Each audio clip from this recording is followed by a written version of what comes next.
और इसलिए जो करना है वो ये है कि जिंदगी में होते हुए अपनी जिंदगी को बेहतर कैसे बनाना है, फाइनेंशियल चीजों से कंप्रोमाइज न करते हुए अपनी बाकी जिंदगी को बेहतर कैसे बनाना है। और जिंदगी बेहतर है यानी इसके 4-5 पैरामीटर्स हैं। सबसे गहरा पैरामीटर ये है कि आपके पास जीने का कोई पर्पस है या नहीं, और है तो कितना बड़ा पर्पस है। कुछ लोगों के पास होता है, मुझे सबको हरा देना है, फर्स्ट आना है, 1 करोड़ कमाना है, ठीक है पर्पस है, पर ये पर्पस बहुत दूर तक हेल्प नहीं करेगा। इससे बेहतर पर्पस होता है एक समय के बाद कि आप अपनी क्रिएटिव इनसाइट को आगे बढ़ाएं।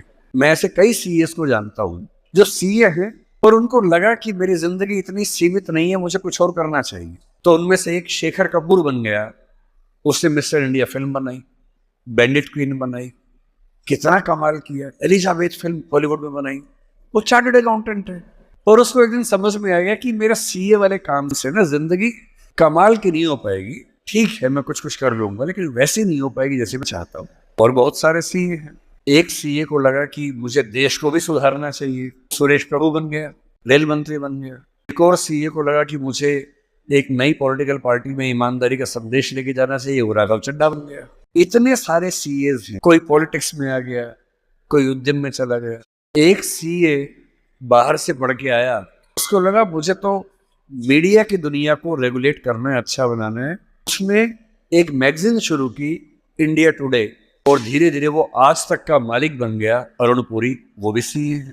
क्यों सीए होके ये मान लेना है कि मेरी जिंदगी इतनी ही है। एक यंग सीए सिद्धांत चतुर्वेदी फिल्मों में इतना सुंदर एक्टर बन के आ गया है, अभी वो गली बॉयज में आया, शानदार एक्टिंग करता है। एक सीए को लगा कि मुझे केवल अकाउंटिंग नहीं करनी है, मुझे तो कुछ बड़ा काम करना, स्टार्टअप करना है, वो मोतीलाल ओसवाल बन गया। इतने बड़े बड़े सीए, कुमार मंगलम बिरला एक सीए है और सीए से पूरा साम्राज्य खड़ा कर दिया। एक सीए को लगा ये सब छोटा है, मुझे देश के लिए काम करना है, देश के लिए मर मिटना है। और आज से 2 महीने पहले उसने देश के लिए अपनी जिंदगी बलिदान कर दी। कर्नल मनप्रीत सिंह जो कि सीए थे, वो भी चार्टर्ड अकाउंटेंट था। मेरी पहली आपसे गुजारिश ये है कि सीए बनने के बाद अपनी क्रिएटिव इंस्टिंक्ट को मरने मत दीजिए। कुछ क्रिएटिव, कुछ भी हो, वो क्रिएटिव हो सकता है कि आपको पेंटिंग करना पसंद हो, आपको पोएट्री पसंद हो, आपको फिल्म बनाना पसंद हो, फिल्म देखना पसंद हो, कुछ ऐसा। क्योंकि जो क्रिएटिव नहीं है, थिंकर्स कहते हैं कि जानवरों के पास भी 5 सेंसेस होती हैं, मतलब सबके पास नहीं, लेकिन जैसे गधे के पास है, गाय के पास है, भैंस के पास है, 5 सेंसेस हैं, हमारे पास 5 सेंसेस हैं।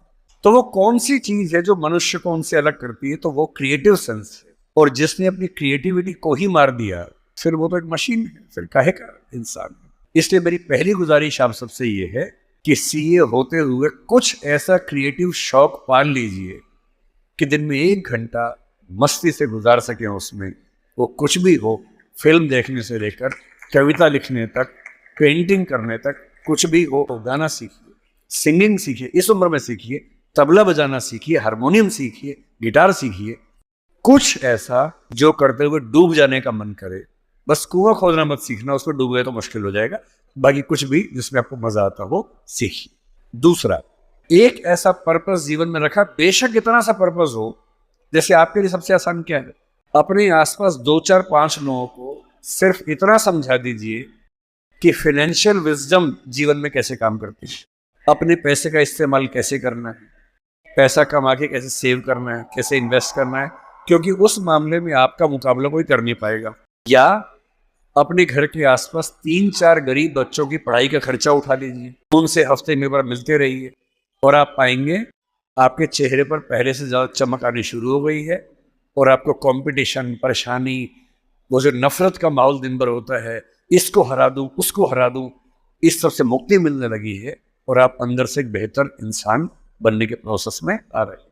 तीसरी बात, आप कितने भी सफल हो, यदि आपके जीवन में कुछ खास रिश्ते ऐसे नहीं हैं, जिन रिश्तों के साथ, चाहे वो प्रेम का हो, विवाह का हो, भाई का हो, बहन का हो, दोस्त का हो, जिनके साथ आप अपने मन की हर बात खुल के कर लेते हैं, तो आपका फाइनेंशियल अकाउंट चाहे कुछ भी हो, दरअसल आप एक दिवालिया इंसान हैं, बैंकरप्ट इंसान है। आपके अकाउंट में कितने जीरो हैं वो काम नहीं आएगा, आपकी जिंदगी का जीरो बहुत बड़ा है। इंसान को इंसान बने रहने के लिए कम से कम 2-3 ऐसे रिश्ते चाहिए होते हैं जहां वो पूरी तरह से सहज होकर रह सके, जहां उसको पर्दा न लगाना पड़े।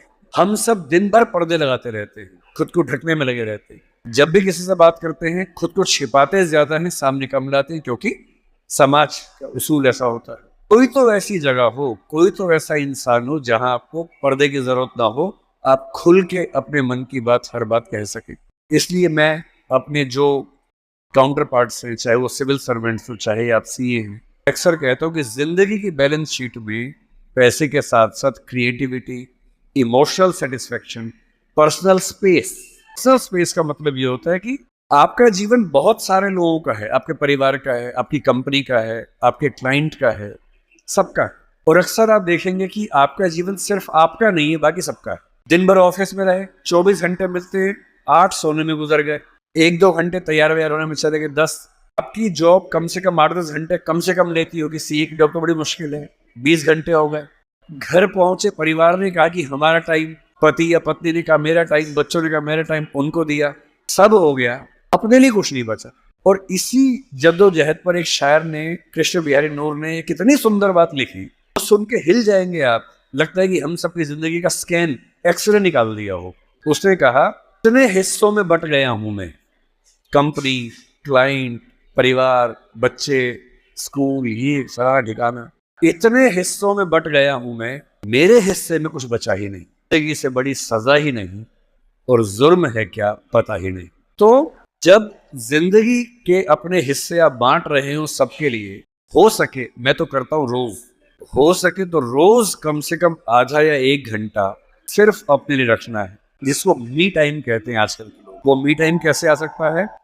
उसका एक आसान तरीका ये है कि जब आप घर से ऑफिस से घर जाएं, अगर खुद ड्राइव करते हैं, वो मी टाइम हो सकता है। उसमें फोन को ऑफ कर दीजिए, अपने आप से बात करते हुए चलिए, अपने आप से सवाल, अपने आप से जवाब, अपने आप से ठहाका मार रहे हैं, कुछ सोच रहे हैं, उधेड़ बुन में हैं। अगर वो नहीं मिलता टाइम, तो घर पे या ऑफिस में कुछ आधा घंटा निकालिए, कागज पेन लेके बैठिए, कुछ पॉइंट्स नोट कीजिए, और रोज सोचिए कि आज का दिन मेरी जिंदगी को किस तरह से कंट्रीब्यूट करता है। अगर